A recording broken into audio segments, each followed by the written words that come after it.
Cet après-midi, on va donc approfondir un terrain, évidemment, qui nous est très cher dans le monde de l'accompagnement, c'est celui des questions. Alors évidemment, c'est très intéressant vis-à-vis des autres, mais on va voir que c'est encore plus intéressant vis-à-vis de soi-même. Alors, vous connaissez ce concept qu'on travaille depuis le début.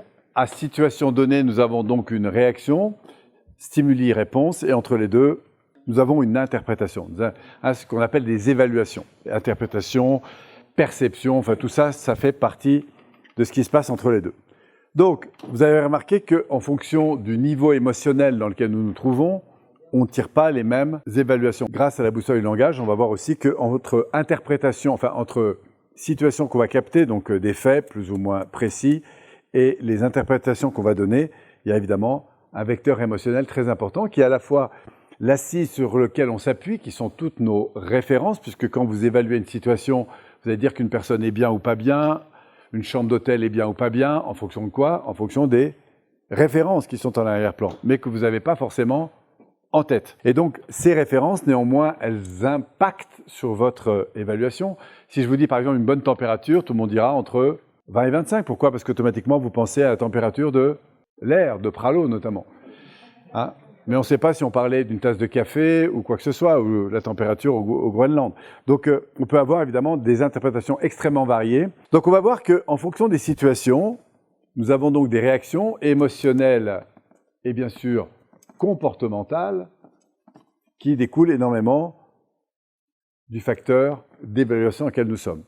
Donc, une des clés très intéressantes, c'est qu'au-delà de l'interprétation, le sous-jacent de l'interprétation, évidemment, on va le voir, c'est évidemment les questions implicites que nous nous posons. Qu'est-ce qu'une question implicite? C'est une question qui est déjà là, en fait. Par exemple, qu'est-ce qui va m'arriver aujourd'hui? Par exemple, si je suis un peu inquiet, je dis « oulala, qu'est-ce qui va m'arriver ?» Mais en général, on n'attend pas des réponses en termes de bonheur, c'est surtout en termes de risque. Pourquoi? Parce que dans le « oulala », il y a évidemment une situation émotionnelle qui va orienter mon attention sur des questions qui sont en prévision d'un risque donné. Donc nous, ce qu'on veut, c'est attaquer évidemment ce qui est le sous-jacent de nos systèmes d'évaluation, orienter notre attention à la recherche d'un fichier X ou Y, puisque les questions sont au fond des canaliseurs, des catalyseurs, on pourrait dire plutôt, de nos pensées. Si je me dis « qu'est-ce qui va m'arriver de bon ?» ce n'est pas la même chose que si je me dis « qu'est-ce qui va m'arriver de pire ?» Donc si on y revient d'un peu plus près, la puissance des questions que nous nous posons est incroyable. Parce qu'en fait, on va se créer, en fonction de nos questions, des réalités en permanence. Ce qu'on s'aperçoit, c'est qu'en fonction du niveau dans lequel nous sommes, eh bien, on n'a pas les mêmes questions qui arrivent automatiquement.